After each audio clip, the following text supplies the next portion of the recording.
కావాలి కాబట్టి వచ్చారా? భక్తుడు అంటాడు, నీ పాద సన్నిధికి నీ ప్రేమను కనుగొనుచు దాన్ని వెతుకుతూ వచ్చానయ్యా. మరి మీరు దేవుని సన్నిధికి వచ్చేటప్పుడు ఏ ఉద్దేశంతో వస్తున్నారో? ఒకవేళ మీలో కొద్దిమంది అమ్మ తిట్టిద్దనో, నాన్న కొడతాడనో, లేదంటే ఒకవేళ వెళ్ళకపోతే సేవకుడు అడుగుతాడనో వచ్చారేమో. మీరు దేవుని మందిరానికి ఎప్పుడు వచ్చినా ఆయన్ని వెతుక్కుంటూ రావాలి. ఆయన నాతో ఏం మాట్లాడతాడో, ఆయన నన్ను ఎలా దర్శిస్తాడో, ఆయన నాతో ఏం మాట్లాడతాడో అని మీరు వెతుక్కుంటూ రావాలి. మీ శ్రమలలో ఆదరణ ఇక్కడే దొరుకుద్ది అని వెతుక్కోవాలి. ఆ ఆదరణను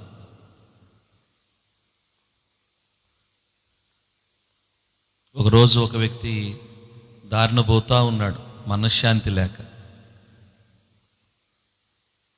ఇలాగే మందిరంలో ప్రార్థన జరుగుతూ ఉంది. అది ఆదివారం.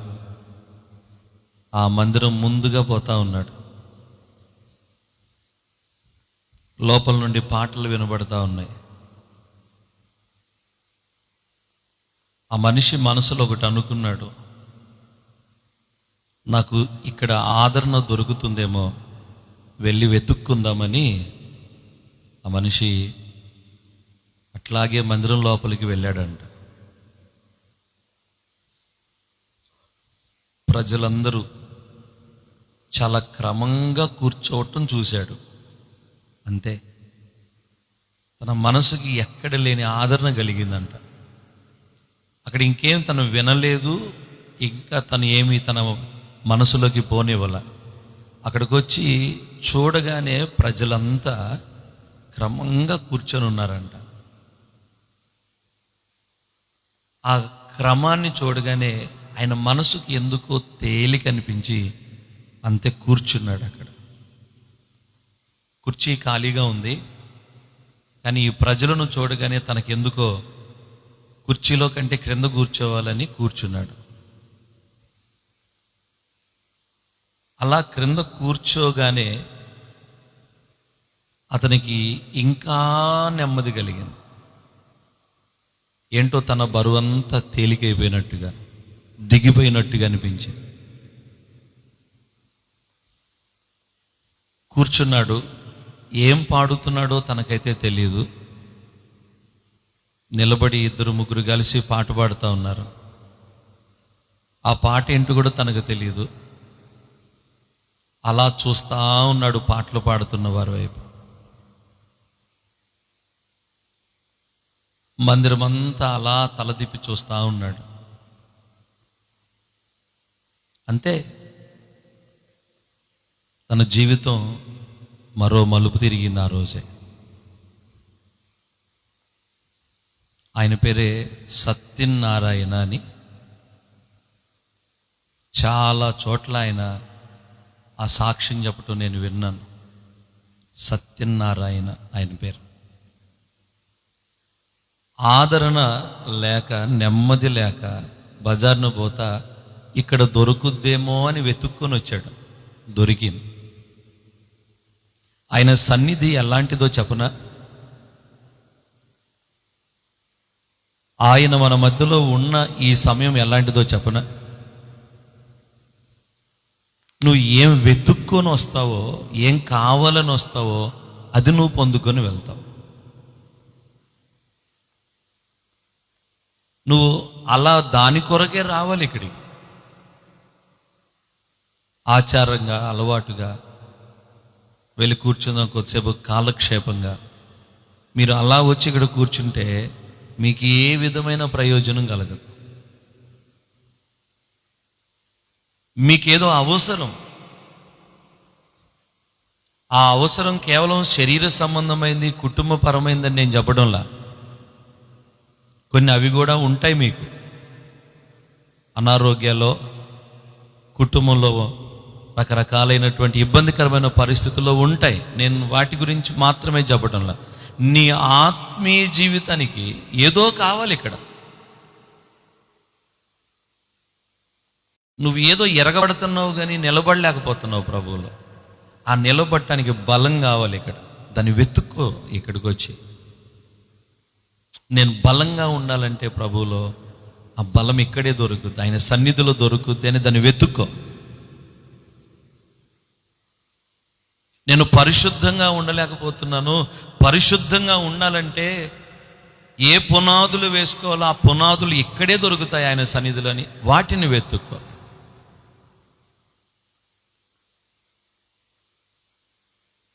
నువ్వు పరలోకమందున్న తండ్రిని సంతోషపరచలేకపోతా ఉన్నావు. నిన్ను బట్టి ఆయన ఏమాత్రము సంతోషించటం లేదు. అది నీకు కూడా తెలుసు, నీకు కూడా తెలుసు. నిన్ను బట్టి తండ్రి సంతోషపడటం లేదు, ఆయన నిన్ను బట్టి బాధపడుతున్నాడు.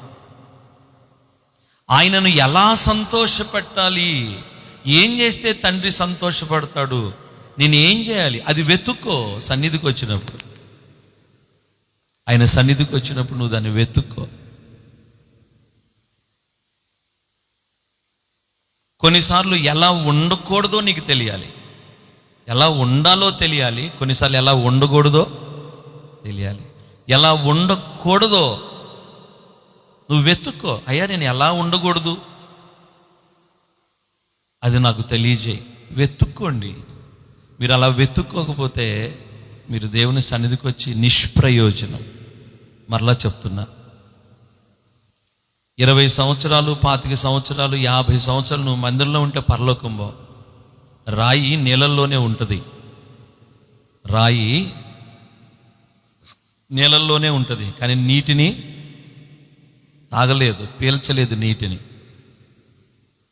ఒకవేళ నువ్వు అలా ఉన్నావేమో, రాయిలాగా.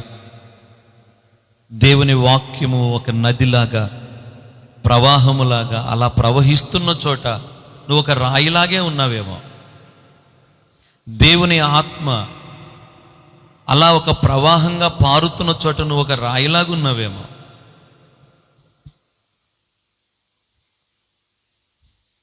నీలో దేవుని వాక్యం ఉండకపోతే, నీలో దేవుని ఆత్మ ప్రత్యక్షత, ఆత్మ నడిపింపు ఉండకపోతే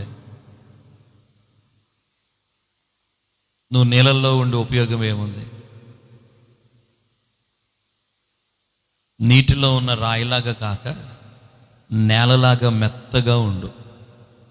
రాయి గట్టిగా ఉంటుంది, కఠినంగా ఉంటుంది, నువ్వు మెత్తగా ఉండు. ఆ నీరు తగలగానే లోపల నుంచి పచ్చదనం వస్తుంది.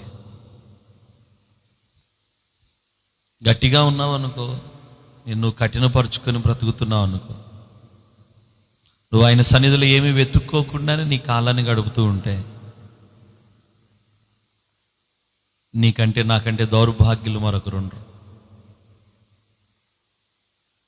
నిజంగా మీకు ప్రభు అవసరం, ఆయన మాటలు అవసరం అని ఎంతమంది నమ్ముతున్నారు? మీకు ప్రభు అవసరమని, ప్రభు మాటలు అవసరమని మీరంతా నమ్ముతున్నారా? నమ్ముతున్నారా? మరి అయితే పాట పాడేటప్పుడు ఎందుకని ఆ పాట ఏంటా అని దాని మీద మనసు పెట్టరు?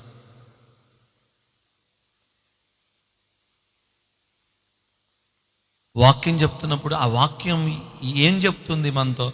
ఈరోజు సేవకుడు ఏం చెప్పబోతున్నాడు మనతో? ఈ మాట ఎందుకు తీసుకున్నాడు? ఈ మాట నాకు ఎలా ఉపయోగపడుతుంది? ఆ వెంపర్లాట.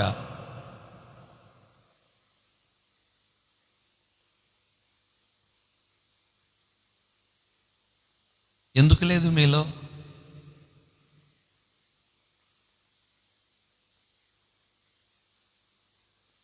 మీకు దేవుడు అవసరం లేదు. దేవుని వాక్యం అస్సలు అవసరం లేదు. ఎందుకంటే మీ స్వశక్తితో మీరు బ్రతకగలరు. మీకున్న బుర్రతో మీరు బ్రతికేయగలరు. మీకున్న అనుభవాలతో మీరు కాళ్ళని నెట్టికెళ్ళగలరు. ఎవరు అక్కర్లేదు మీకు. ప్రభువు కానీ, ప్రభువు మాట కానీ, ఆ ప్రభువు సన్నిధిలో మనం పాడుకునే పాట కానీ మీకు అక్కర్లేదు. అందుకే మీకు అవసరం లేదు కాబట్టి మీరు వెతకడం లేదు. నిన్నటి దినాన్ని ఒక మాట చెప్పాను ఉపవాస ప్రార్థనలో. నీళ్ళల్లో మునిగిపోతున్నాడు కాబట్టి పేతురు ఏం చేశాడు? కేకలు వేశాడు. నీళ్ళలో మునగనోడు ఎందుకు వేస్తాడు కేకలు? దేవుడు మీకు అవసరమయ్యే పరిస్థితుల్లోకి దేవుడు మిమ్మల్ని త్రోయునుగాక, దేవుణ్ణి వెతికే ఆ దుస్థితిలోకి దేవుడు మిమ్మల్ని నెట్టునుగాక. నేను మనస్ఫూర్తిగానే ఈ మాటలు అంటున్నా. నాకు దేవుడు కావాలి, నాకు ప్రభువు కావాలి, నాకు ప్రభువు మాటలు కావాలి అనేటువంటి ఆ దీన స్థితిలోకి దేవుడు మిమ్మల్ని బలవంతంగా త్రోసి అక్కడ ప్రభు తన మాటల యొక్క రుచి మీకు తెలియజేయునుగా. నేనైతే మనస్ఫూర్తి కోరుకుంటున్నాను, మీరు బాగుపడాలనే కోరుకుంటున్నాను. ప్రభు అంటాడు ఇర్మియా ప్రవక్త ద్వారా, నేను వారికి కొంతకాలం దూరంగా వెళ్ళిపోతాను, వారికి హీనమైన స్థితి సంభవించినప్పుడు వారు నన్ను వెతుకుతారు. నేను వారి మధ్యలో ఉంటుంటే వారికి విలువ లేకుండా పోయింది, నేను వెళ్ళిపోతా, దూరంగా పోతా, కొంతకాలం మరుగై ఉంటాను. అప్పుడు వారు నన్ను ఏం చేస్తారు? వెతుకుతారు. అన్నపానములు లేని కరువు కాదంట. యెహోవా మాట కొరకు కన్యలు, యవనస్తులు, బాలురు, పెద్దలు సముద్ర దిగంతాల వరకు తిరిగి అలసి సొమ్మసిల్లి పడిపోతారంట ఆయన మాట దొరకక. ఆ స్థితిలోనికి దేవుడు మిమ్మల్ని నడిపించునుగాక. మీకు దేవుని అవసరత తెలిసి రావాలి, దేవుని వాక్యం యొక్క అవసరత మీకు తెలిసి రావాలి. గిలగిలలాడి విలవిలలాడి కొట్టుకొని నాకు ఇప్పుడు ప్రభువు కావాలి, ప్రభువా నన్ను రక్షించు అని కేకలు వేసేటువంటి ఆ సముద్రంలో మునిగిపోతున్న అనుభవాల్లోనికి దేవుడు మిమ్మల్ని ఉంచునుగాక. యాకోబు వెంట దేవుడు ఎన్ని సంవత్సరాలు పడ్డాడో. యాకోబుతో మాట్లాడుతున్నాడు, యాకోబు నేను నీ పితరుల దేవుడను, నేను నీతో చెప్పింది నెరవేర్చే వరకు నేను నిన్ను విడువను. అక్కడికి వెళ్ళి గొర్రెలు కాస్తా ఉన్నప్పుడు దేవుడు యాకోబు క్షేమాన్ని ఇచ్చి, అన్న వస్త్రాలు ఇచ్చి, యాకోబుకి సంతాన అభివృద్ధి కలుగు చేసి, వాళ్ళ మామ 10 సార్లు జీతం మార్చిన, ఇప్పుడు ఆ జీతము మార్చినప్పుడు కూడా యాకోబు చేస్తున్న ప్రయత్నాన్ని దేవుడు ఫలభరితంగా చేసి, యాకోబు అంటాడు లాబానుతో, నీవు నన్ను వట్టి చేతులతోనే పంపాలని చూశావు, కానీ నా పితరుల దేవుడు నాకు తోడై ఉండి నన్ను ఇలా ఆశీర్వదించాడు అని చెప్తాడు. ఎక్కడైనా యాకోబు అలా దేవుని వెతికినట్టు మనం చూడగలమా? కానీ తిరిగి వచ్చేటప్పుడు 2 గుంపులు చేసి తన భార్యా బిడ్డలను కూడా ఒకరి తర్వాత ఒకరిని వరుసలో పెట్టుకొని వాళ్ళ అన్న ఏశావు 400 మందితో వస్తున్నాడు తన మీదకని తెలిసినప్పుడు, ఆ రాత్రి కదా పెనూయేలులో దేవునితో పోరాడాడు. నీవు నన్ను ఆశీర్వదిస్తేనే కానీ నేను నిన్ను పోనివ్వను. అక్కడ దాకా తీసుకెళ్ళాడు దేవుడు. యాకోబు నాకు దేవుడు కావాలి, నాకు నీ మాట కావాలి, నీ ఆశీర్వచనం కావాలనే దాకా దేవుడు యాకోబు జీవితాన్ని అలా వెళ్ళనిచ్చాడు.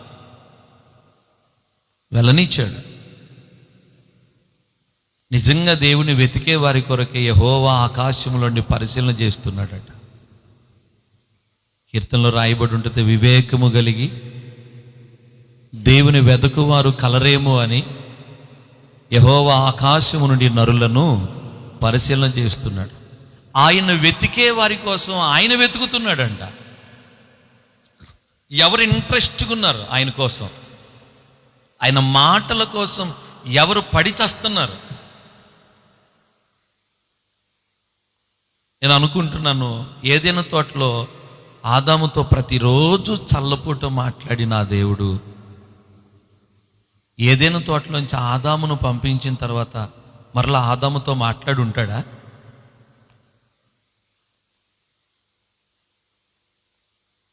ఒకసారి ఆలోచించండి మీరు. వాక్యంలో రాయబడింది అంటే చల్లపూట దేవుడైన యెహోవా ఆదాముతో మాట్లాడుతున్నాడు. ఏదైనా తోటలో ఉన్నప్పుడు, ఏదైనా తోటలో నుంచి ఆదాము హవ్వలను బయటికి పంపించిన తర్వాత దేవుడు ఆదాముతో మాట్లాడి ఉంటాడా? మరలా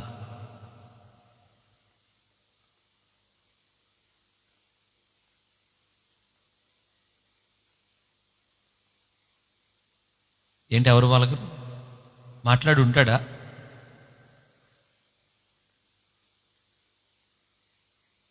వాళ్ళకరేంటి మాట్లాడి ఉంటాడా? ఏమో, బైబిల్లో రాయబడలేదు. కానీ నేను అనుకుంటున్నాను, ఆదామే దేవుని కొరకు వెతికి వెతికి వెతికి వెతికి వెతికి అయ్యా అయ్యా అయ్యా, నువ్వు రోజు వచ్చి నాతో మాట్లాడితే నాకు నీ విలువ తెలియలేదు, నీ మాట కావాలి. నేనైతే ఇలా అనుకుంటున్నా, ఆదాము హవ్వలకు దేవుడు ఒక బిడ్డని ఇచ్చాడు, కయ్యూను. కయ్యూను పుట్టినప్పుడు దేవుని స్తుతించుంటాడు. హేబెలు పుట్టాడు, దేవుని స్తుతించుంటాడు ఆదాము.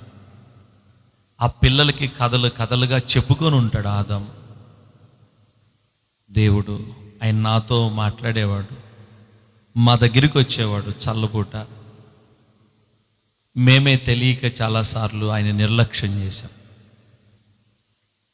దేవుడు ఎలా ఉంటాడు, ఎక్కడ ఉంటాడు, ఏంటి? ఆ చిన్న చిన్న పిల్లలు ప్రశ్నలు వేసి ఉంటారు. జోయల్ కూడా ఎప్పుడన్నా మమ్మల్ని అడుగుతూ ఉంటాడు.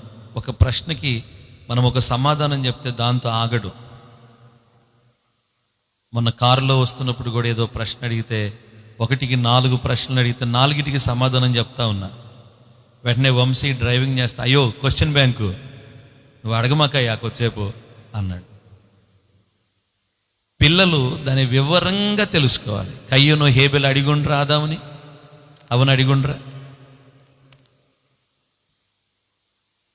దేవుడు మాట్లాడి ఉంటాడు, తర్వాత వెతుకుంటాడు ఆదాము కూడా. దేవుడు, నీకు దేవుని అవసరత తెలియాలి, దేవుని మాటల అవసరత నీకు తెలియాలి. 119వ కీర్తనలో 92వ వచనంలో భక్తుడు ఒక మాట అంటాడు. 119వ కీర్తన 92వ వచనం, నీ ధర్మశాస్త్రము నాకు సంతోషం ఇయ్యని ఎడల నా శ్రమయందు నేను నశించియుందును. నీ ధర్మశాస్త్రము నాకు సంతోషాన్ని ఇచ్చింది. నీ ఆజ్ఞలు, నీ మాటలు, నీ ఉపదేశము, నీ బోధ నాకు సంతోషాన్ని కలుగజేసింది. ఒకవేళ నీ మాటలే కానీ నాకు సంతోషాన్ని కలుగజేసి ఉండకపోతే నా శ్రమలో నేను నశించిపోయేవాడిని. నీ ఉపదేశము నన్ను బ్రతికించింది. కీర్తనకారుడు ఇక్కడే అంటాడు కదా, నీ వాక్యము నన్ను బ్రతికించెను, బాధలలో ఇదే నాకు నెమ్మదినిచ్చింది. ఆయన ధర్మశాస్త్రము సంతోషాన్ని కలుగజేసింది. వాక్యం, ఆయన మాట ఎక్కడున్నప్పుడు సంతోషం? అక్కడ రాయబడిన మాట అదే కదా, శ్రమలలో కూడా సంతోషాన్ని కలుగజేసింది దేవుని మాట, దేవుని ధర్మశాస్త్రం. శ్రమలో ఆయన మాట, ఆయన ధర్మశాస్త్రం సంతోషాన్ని కలుగజేసింది కనుక శ్రమలో ఏమవ్వలేదంట, నశించిపోలేదు. కృంగిపోయి అలాగే దిగజారిపోయి నశించిపోయే స్థితిలో ఉన్నప్పుడు ఆ మాట సంతోషాన్ని కలుగజేసింది మనసు. వాక్యం నీకు సంతోషాన్ని కలుగజేస్తుందా? శ్రమలో ఆయన వెతికాడు దేవుని మాట కోసం, దేవుని వాక్యం కోసం. ఆ వాక్యం అతనికి సంతోషాన్ని కలుగజేసి. కొద్దిమంది ఉదయాన్నే లేచి బైబిల్ చదువుతారు. నేను అప్పుడప్పుడు అడుగుతుంటాను, ఏం చదివావు బైబిల్? మర్చిపోతారు. అన్నా, అయ్యా అంటుంటారు. చదివావా? నిజంగా చదివానన్నా. మరి ఏం చదివావు?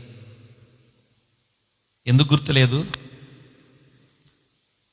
ఎందుకు గుర్తులేదు? ఆ ధర్మశాస్త్రమునందు ఏం చేయలేదు ఆ మనిషి? సంతోషించలేదు, ఆనందించలేదు, ఆ రుచిని ఆస్వాదించలేదు, లోపలికి తీసుకోలేదు ఆ రుచిని.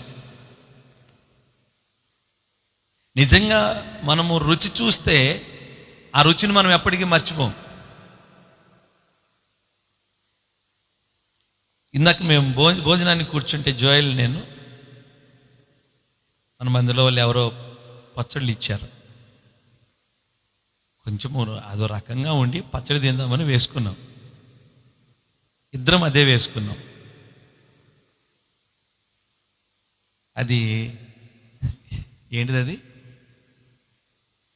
ఉప్పు గోంగూర పచ్చడి. నాకు ఉప్పు కళ్ళు ఒకటి వచ్చింది అందులో. సరే, నాకంటే అది తెలుసు కాబట్టి తినేసి నేను ఆయన్ని చూస్తున్నా. నా ఎదురుగా ఉన్నాడు, ఆయన చూస్తా ఉన్నా. ఒక్కసారి ఆయనకి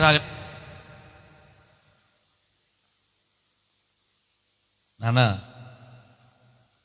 పెరిగేసుకోవచ్చు నాన్న, ఇందులో ఏమొచ్చిందని? ఉప్పు వచ్చిందని. జీవితంలో ఇక మర్చిపోతాడు దాన్ని? ఉప్పు పచ్చడిలో అంత ఉప్పు కళ్ళులాగా తగలటం ఈ జీవితంలో తను మర్చిపోయాడు. రుచి చూశాడు దాన్ని. దేవుని వాక్యము నీకు సంతోషాన్ని కలుగజేస్తే, నువ్వు చదువుతున్నప్పుడు ఆ వాక్యములోని రుచిని, మాధుర్యాన్ని నువ్వు ఆస్వాదించగలిగితే నువ్వు మర్చిపోవు ఆ వాక్యాన్ని. ఆ వాక్యము దినమంతా కాదు, అది నీ జీవితకాలం అంతా నీకు గుర్తుంటుంది. ఒకవేళ క్రొత్త వాక్యాలు చదువుతున్నప్పుడు మనం వీటిని మర్చిపోయినట్టుగా ఉన్నా, సమయము సందర్భం వచ్చినప్పుడు పరిశుద్ధాత్మ దేవుడు ఆ మాటలు మనకు జ్ఞాపకం చేస్తాడు. పరిశుద్ధాత్మ దేవుని గురించి యేసుప్రభు ఏం చెప్పాడంటే, నాలోనివి తీసి ఆయన మీకు గుర్తు చేస్తాడు, జ్ఞాపకం చేస్తాడు. పరిశుద్ధాత్మ దేవుడు చేసే మరో ప్రాముఖ్యమైన పని ఏంటంటే, మన జీవితాల్లో నువ్వు చదివిన వాక్యం ముందు చూసావా, నువ్వు వినిన వాక్యం ముందు చూసావా, ఆ వాక్యాన్ని సమయోచితంగా నీలో ఉండి గుర్తు చేస్తుంటాడు, నీకు జ్ఞాపకం చేస్తాడు ఆయన. ఆ వాక్యం నీకు జ్ఞాపకం వచ్చినప్పుడు నీకెంత ఆనందంగా ఉంటుందో. వాక్యమునందు ఆనందించు వారమై ఉండాలి. ఆయన సన్నిధిని వెతకాలి. ఏమని పాడాం? నీ పాద సన్నిధికి, నీ పాదాలున్న సన్నిధికి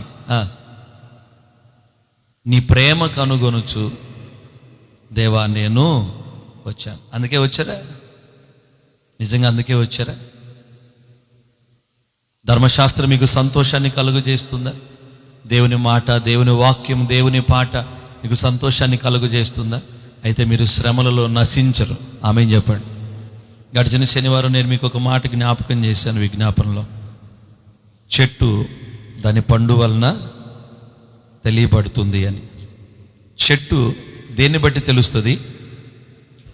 ఆ చెట్టు మంచిదో కాదో తెలియాలంటే ఏముండాలి? పండు ఉండాలి. పండు దేన్ని బట్టి వచ్చింది చెప్పాలి? పండును బట్టి చెట్టును నిర్ధారించాం. కానీ పండు పుల్లగా ఉందో, తీయగా ఉందో, చేదుగా ఉందో దేనిని బట్టి వచ్చింది? పులుపు, తీపి, చేదు చెట్టును బట్టే వచ్చింది. చెట్టును బట్టే పండు ఉంటుంది. కానీ చెట్టు మంచిదో కాదో తెలిసేది మాత్రం పండును బట్టి. మన స్వభావం ఏమై ఉందో అవే మనలోంచి బయటకు వస్తాయి. కానీ మన స్వభావం లోపల ఏమై ఉందో బయటకు వచ్చిన మన పనులే చెప్తాయి. అందులో ఒక మాట నేను మీకు జ్ఞాపకం చేశాను. ప్రభువు చెప్పింది మంచిదో కాదో తెలియజేసేటువంటి ఆ పండు ఏమని? నోటి మాట. ఏంటది? గట్టిగా చెప్పాలి. నోటి మాట. మన నోటి మాటను బట్టియే మనం నీతిమంతులమని తీర్పు పొందుతాం, అపరాధులమని కూడా తీర్పు పొందుతాం. నోటి మాట మనలో నుంచి బయటకు వస్తున్న ఒక పండు. పండును బట్టి చెట్టు ఏందో తెలిసి, నువ్వే భాష మాట్లాడుతున్నావో, నువ్వు ఏం మాట్లాడుతున్నావో, నీ మాటను బట్టి నీ లోపల ఏముందో ప్రభు చెప్పాడు కదా. ఆ సందర్భంలో హృదయం నిండిన దాన్ని బట్టి నోరు మాట్లాడునని ప్రభు చెప్పాడు కదా. అవును, నోటి మాట చాలా ప్రాముఖ్యమైనది. దాన్ని జాగ్రత్తగా కాపాడుకుందాం. అక్కడనే ప్రభు ఇంకొక మాట చెప్పాడు. 7వ అధ్యాయం, మత్తయి సువార్త 7వ అధ్యాయం అందరూ తీయండి. మత్తయి సువార్త 7వ అధ్యాయం 19వ వచనం.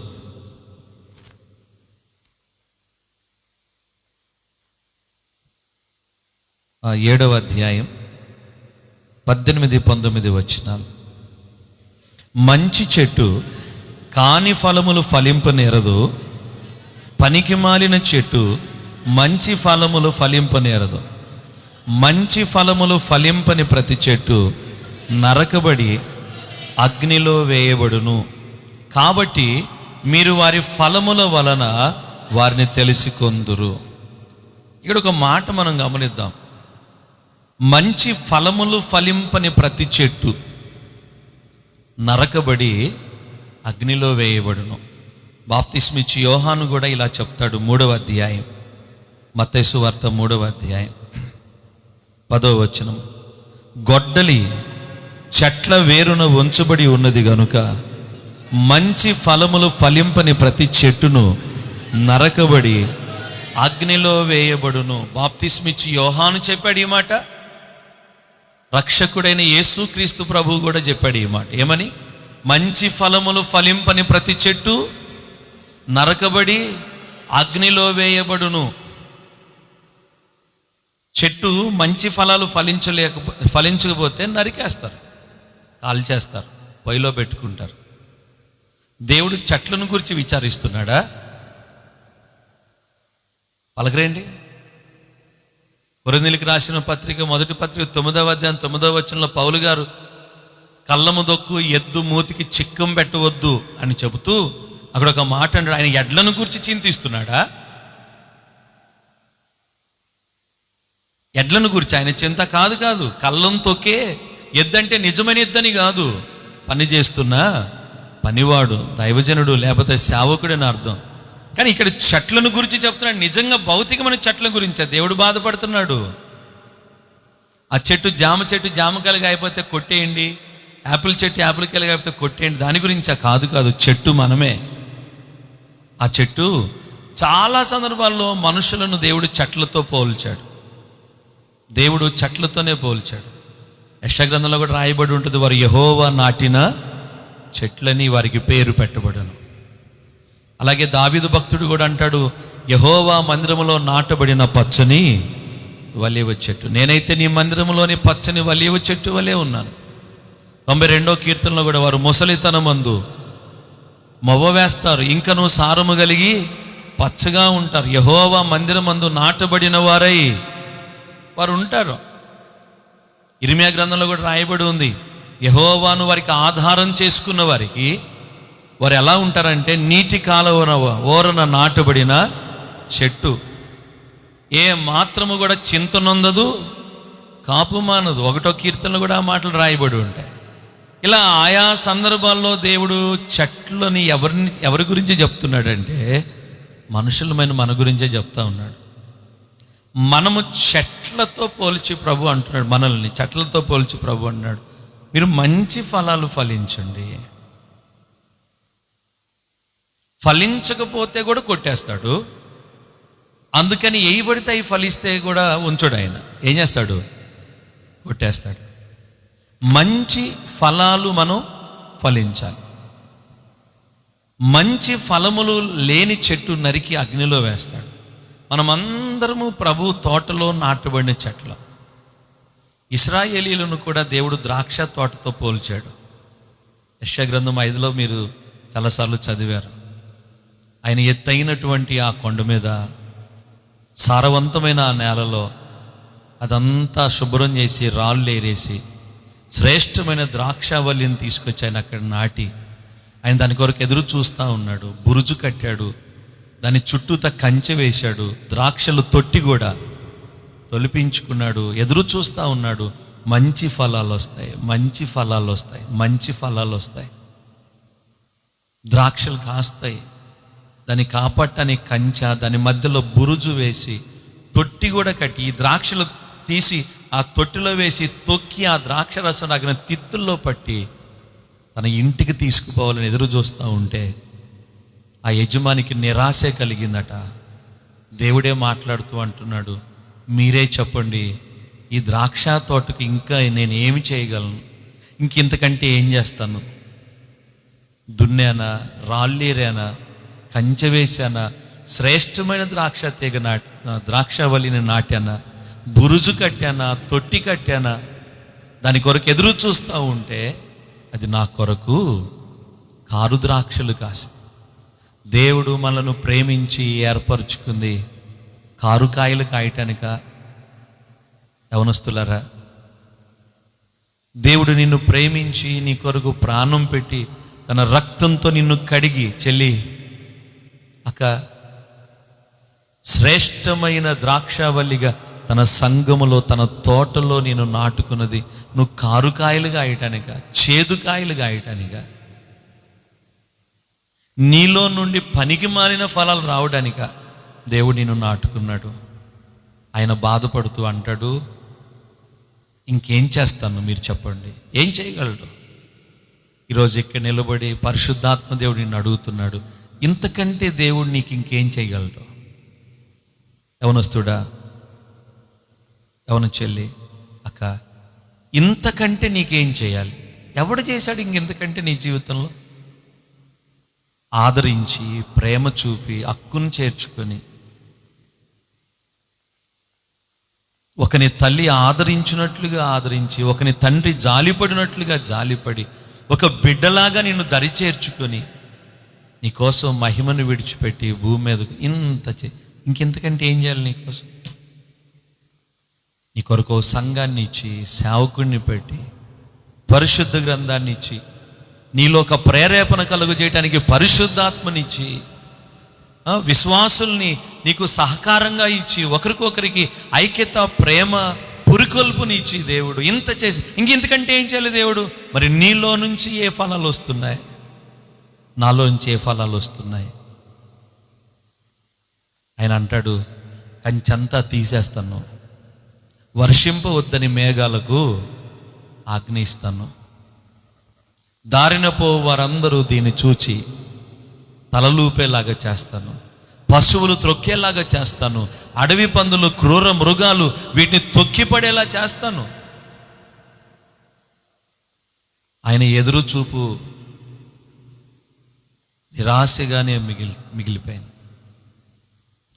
నిజంగా ఆయన ఎందుకో మన మీద ఒక రకమైన ఆశ పెట్టుకొని ఉంటుంటాడు. కొన్నిసార్లు ఈ తలంపులు నాకు కలిగినప్పుడు నా మట్టుకు నేనైతే ఎందుకో ఆయన సన్నిధిలో ఏడుస్తుంటాను.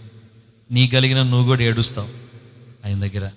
ఎందుకో ఆయన మన మీద ఏదో పెట్టుకున్నాడు, మన మీద ఏదో ఒక ఆశ పెట్టుకున్నాడు. ఆయన ఏదో ఫలిస్తాం మనం, ఆ ఫలాలు ఆయనకు సంతోషం కలుగు చేస్తాయని. ఆయన ఎవరి మీద ఆశ పెట్టుకుంటున్నాడో వాళ్ళే ఆయనకి చేదు ద్రాక్షలుగా, చెడ్డ ఫలాలుగా ఫలిస్తూ ఉంటే సాతాను ఎదుట ఆయన నామం అవమానపరచబడతా ఉంది. నాతాను ప్రవక్త దావీదు దగ్గరికి వచ్చి, ఆ మనుష్యుడవు నీవే అని చెప్పి దావీదుకు తప్పును గుర్తు చేసినప్పుడు దావీదు నేల మీద పడి పశ్చాత్తాపడుతూ ఉంటే నాతాను ప్రవక్త ఒక మాట అంటాడు, యెహోవాను దూషించుటకు నీవు ఆయన శత్రువులకు అవకాశం కలిగించావు. ఆయన దూషించడానికి ఆయన శత్రువులకు నువ్వు ఒక అవకాశం కలిగించావు గనుక నీకు అవమానం తప్పదు. మన మీద హోప్స్ పెట్టుకున్న ఆయన్ని నిరుత్సాహపరిచి ఇంకేం సాధిస్తాం మనం? వాక్యం అంటది, దేవుడు మన పక్షమును ఉండగా మనకు ఆయనే విరోధి అయితే, చెప్పండి ఇప్పుడు మన పక్షంగా ఎవడు? మనం చాలాసార్లు అనుకున్నాం, ఎవరు నాతో ఉన్నా లేకపోయినా దేవుడు ఉంటాడు, ప్రభు ఉంటాడు నాతో, చాలు అనుకున్నాం. మరి ఆయనేమో నీలో కోరుకున్న ఫలాలు రాకుండా నీలో చేదు ఫలాలు, చెడ్డ ఫలాలు వస్తూ ఉంటే ఆయనే నీకు విరోధి అయి నిలబడితే ఇప్పుడు చెప్పు, నీ పక్షంగా ఎవరుంటారు? ఆ ద్రాక్ష తోట అంతటినీ ఆయన పాడు చేసేసాడు. అదే ఇక్కడ చెప్తున్నాడు బాప్తిస్మిచ్చి యోహాను. అదే ఇక్కడ పరలోకం నుండి దిగొచ్చి ప్రభు చెప్తున్నాడు, మంచి ఫలములు ఫలింపని ప్రతి చెట్టు కూడా నరకబడదు. ఇశ్రాయేలీలు అదే చేశారు, ఆయనకి కారు ద్రాక్షగా మిగిలారు. అందుకనే రోమాపత్రికలో ఒక మాట అంటాడు పౌలు గారు, ఒకసారి రండి అక్కడికి.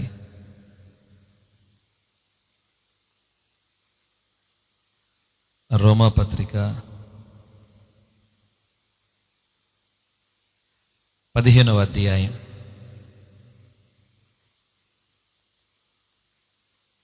15వ వచనం. రోమా 15:15. అన్యజనులు అను అర్పణ. అర్పణ ఏంటది? అర్పణ పరిశుద్ధాత్మ వలన పరిశుద్ధపరచబడి. ఆ అర్పణ ఎవరి ద్వారా పరిశుద్ధపరచబడుతుందట? అర్పణ పేరేంటి?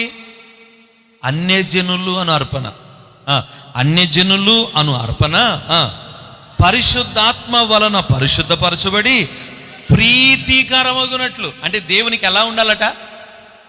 ప్రీతిగా, ఇష్టంగా, ప్రియముగా, నాణ్యమైనదిగా, రుచికరంగా. పౌలు గారు కూడా ఫిలిప్పీ సంఘం తన దగ్గరికి కానుక పంపినప్పుడు, ఆహారం పంపినప్పుడు, ఇంతకాలానికి మీరు నన్ను జ్ఞాపకం చేసుకున్నారని నేను దేవుని స్తుతిస్తున్నాను, అయినను నాకు కొదువైనందుకు కాదు కానీ మీరు నా కష్టకాలంలో నాకు సహాయపడ్డారు, నేను ఏ స్థితిలో ఉన్నో సంతృప్తి కలిగి ఉండ నేర్చుకున్నానని చెప్తూ, మీరు పంపించిన వస్తువులు దేవునికి ప్రీతికరమైనవి, మనోహరమైనవి, దేవునికి ఇష్టమైనవి ఉన్నాయి అని చెప్పాడు. వారు పంపిన వస్తువులు ఎలా ఉన్నాయట?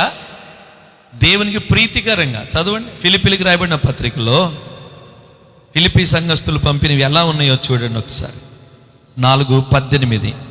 నాకు సమస్తము సమృద్ధిగా కలిగి ఉన్నది, మీరు పంపిన వస్తువులు ఎపఫ్రోదితు వలన పుచ్చుకొని ఏమీయూ తక్కువ లేక ఉన్నాను, అవి మనోహరమైన సువాసన, దేవునికి ప్రీతికరమును ఇష్టమునైన యాగమునై ఉన్నాయి. మీరు పంపిన వస్తువులు నా అవసరతలో, నా ఇబ్బందిలో, నాకు అన్నీ సమృద్ధిగా ఉన్నాయి. ఒట్టిదే. పౌలు గారు సమృద్ధికి ఎప్పుడు ఉన్నాడండి? చెప్పండి, మీరు ఎవరిని చెప్పండి, ఒక మాట చెప్పండి. పౌలుకి పలానప్పుడు సమృద్ధి ఉందని చెప్పండి.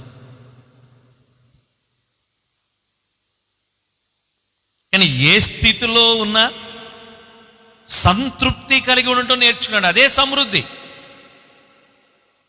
ఉపవాసాలు అంటాడు, జాగరములు అంటాడు. అయ్యో అపాయాలు, 1 తక్కువ 40 దెబ్బలు, ముమ్మారు బెత్తాలతో 2 కొరింథీ పత్రికలో చెప్తాడు కదా. అయినను సమృద్ధిగా ఉంది. కొన్ని చోట్ల అంటే సమృద్ధి అంటే 1 సంవత్సరానికి 10 సంవత్సరాలకి సమృద్ధి ఉన్నట్టు అని కాదు. అక్కడ ఒకరోజు సమృద్ధిగా అన్నం తిన్నాడు, ఒక పూట తిన్నాడు, ఇంకొక పూట లేదు. కడుపు నిండా తిన్నప్పుడు తృప్తిగా ఉన్నాను, ఆకలితో ఉండి నీళ్లు తాగినప్పుడు కూడా తృప్తిగానే ఉన్నాను. అయినా మీరు పంపిన వస్తువులు ఎపఫ్రోదితు వల్ల నేను పుచ్చుకున్నాను. ఆ వస్తువులు ఎలాగున్నాయో తెలుసా?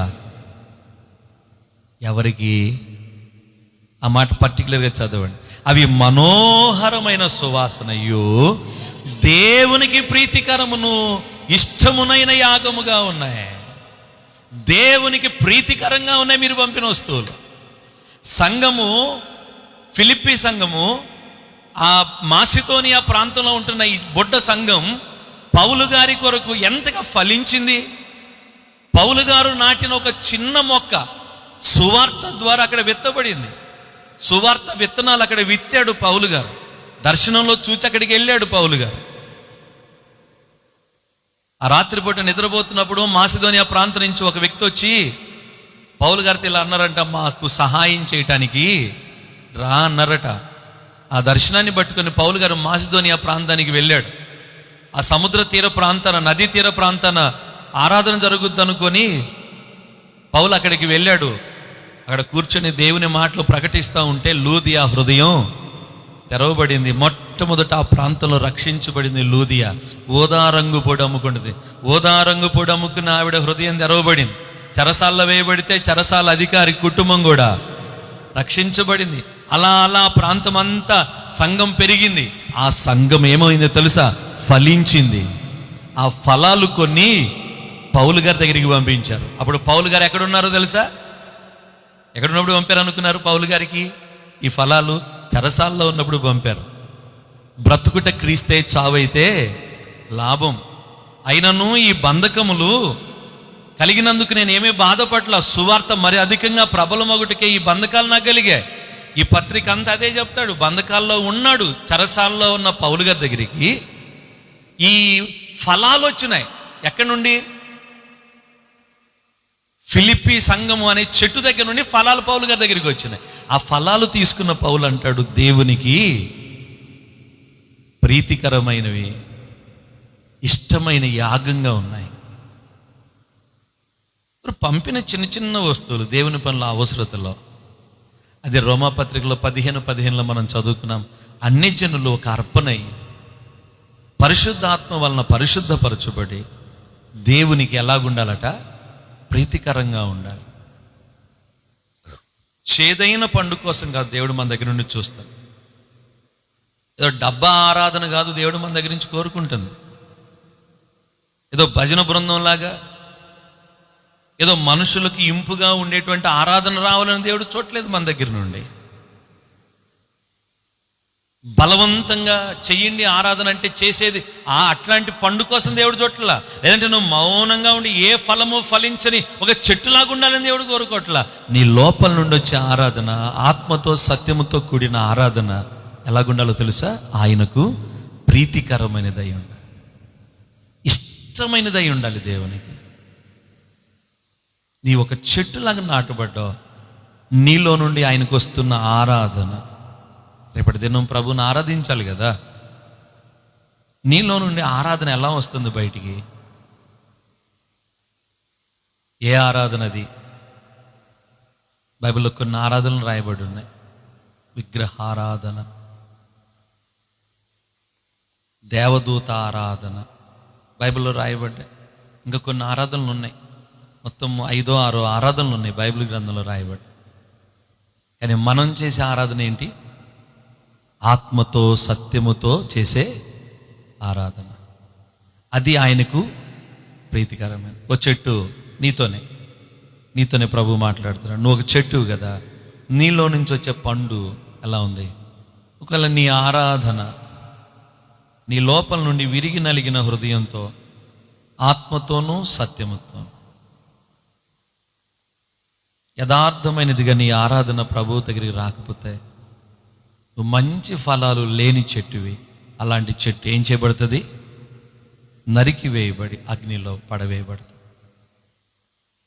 నీలో నుండి వచ్చే ఆరాధన ఎలాంటిది ఒకసారి పరిశీలన చేసుకో. అది ప్రీతికరమైనదిగా. ఒక మాట గుర్తుంచుకో, పరిశుద్ధాత్మ వలన అది పరిశుద్ధపరచబడాలి.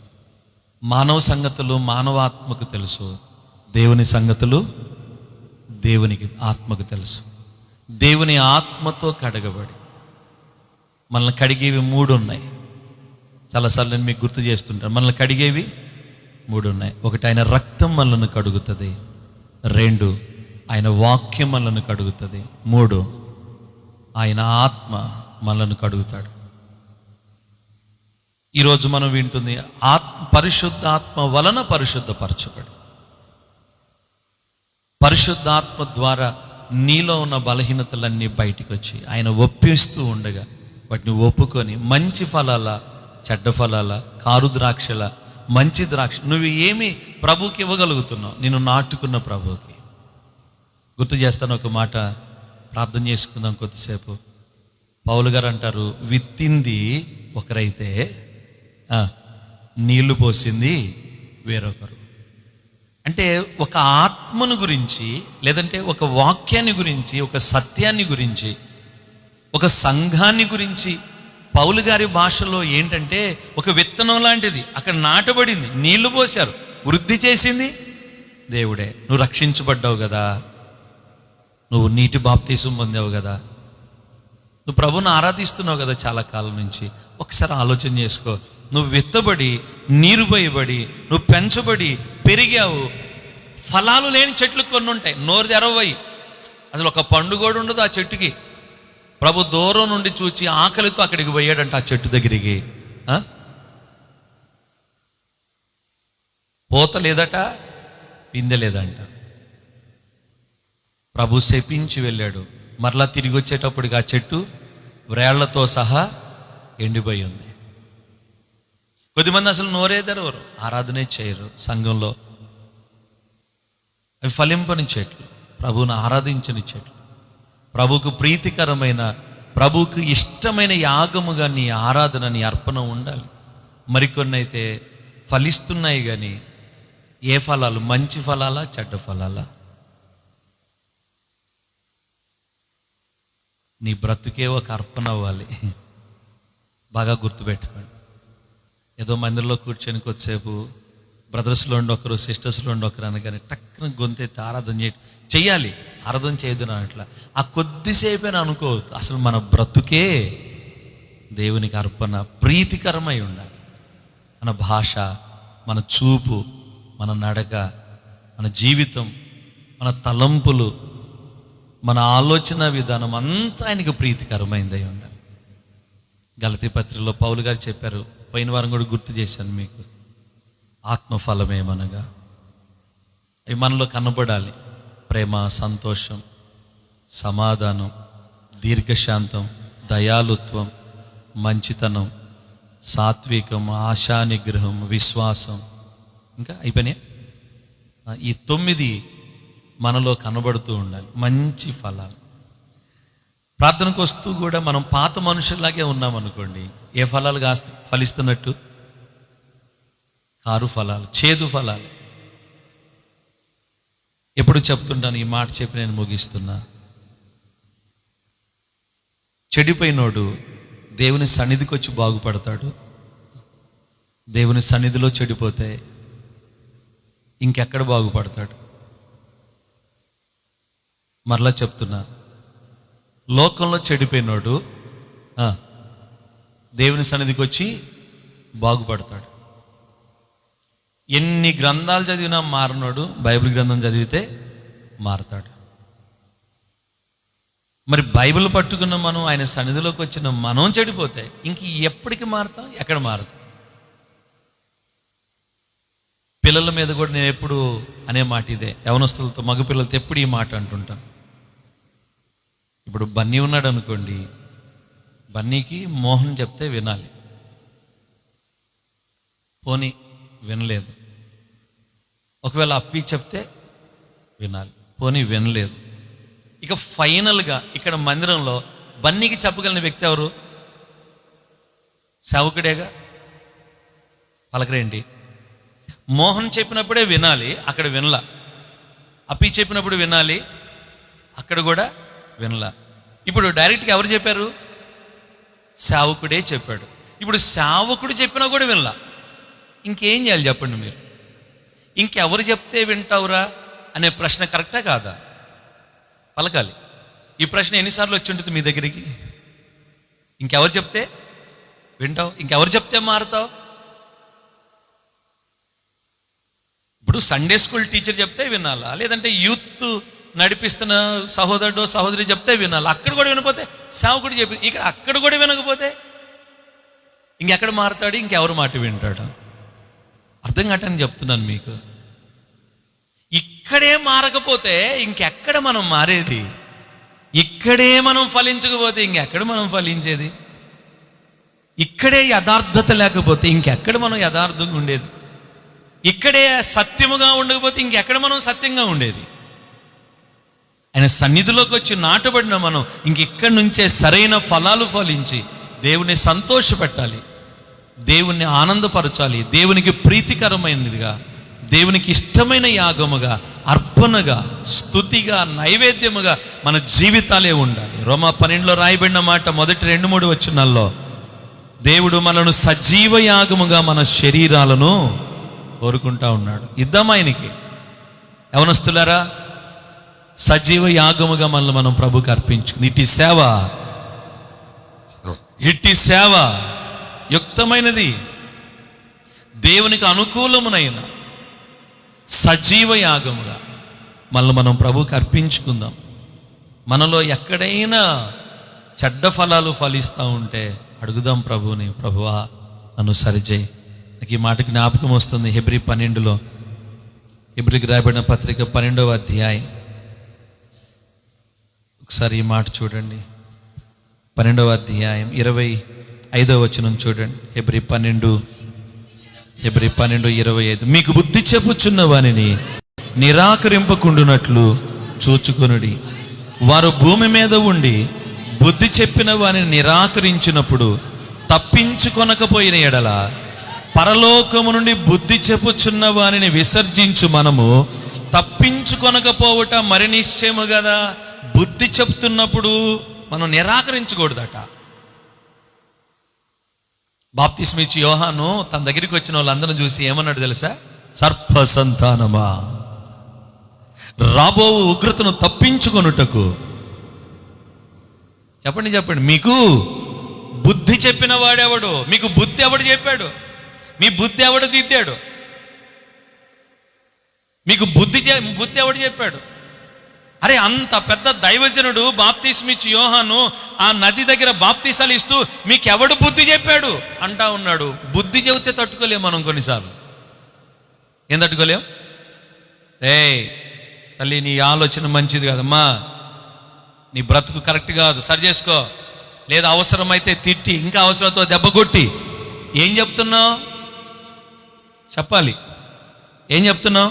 బుద్ధి చెప్తున్నావు. ఇక్కడ వాక్యం అంటుంది, భూమి మీద ఉండి బుద్ధి చెప్తున్న వారిని నిరాకరించిన వారే తప్పించుకోలేకపోయారు. ఇప్పుడు మనకు బుద్ధి ఎక్కడి నుండి చెప్తున్నాడంట? పరలోకము నుండి దిగొచ్చి చెప్పాడు ప్రభు. పరలోకము నుండి పంపబడిన పరిశుద్ధాత్మ దేవుడు మనకు బుద్ధి చెప్తున్నాడు. మరి నిశ్చయముగా మనము తప్పించుకోలేము. భూమి మీద ఉన్న ప్రవక్తలు బుద్ధి చెప్పారు.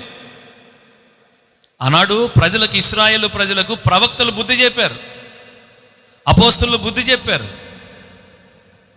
ఈనాడైతే పరలోకం నుండి వచ్చిన ప్రభు, ఆయన పంపిన పరిశుద్ధాత్మ దేవుడు మనకు బుద్ధి చెప్తున్నారు. నిరాకరిస్తే, ఆ బుద్ధి చెప్తున్న వాడిని మనం తిరస్కరిస్తే, నెట్టివేస్తే, నీ మనస్సాక్షి నీ లోపల నిన్ను ప్రేరేపిస్తూ ఉంటే ఖచ్చితంగా నువ్వు బుద్ధి తెచ్చుకో. ఒప్పుకో నీ బలహీనతని ప్రభు దగ్గర సరి చేసుకో. అడగమని అడుగు, నూతనపరచమని అడుగు. పరిశుద్ధాత్మ వలన నువ్వు పరిశుద్ధపరచబడి, పవిత్రపరచబడి, దేవునికి ప్రీతికరమైన, ఇష్టమైన ఒక మంచి ఫలముగా నీ జీవితం ఉండునుగాక. మోకాళ్ళేయండి, ప్రార్థన చేసుకుంది. ప్రేమ కలిగిన మా తండ్రి, స్తోత్రాలు. ఈ మాటలు మా వినికిడిలో ఫలింపచేయి. విని విడిచిపెట్టక నీవు నాటిన చెట్టై మంచి ఫలాలు ఫలించడానికి సహాయం చేయి. యోసేపు ఫలించడి కొమ్మ, మా జీవితాలు అలా ఉండాలయ్యా. నీకు ప్రీతికరముగా, నీకు ఇష్టముగా మా జీవితాలు ఉంటాని కృపనిమ్మని యేసు ప్రభు నామములో ప్రార్థిస్తున్నాను తండ్రి, ఆమేన్. అలాగే ప్రార్థనలో ఉండండి.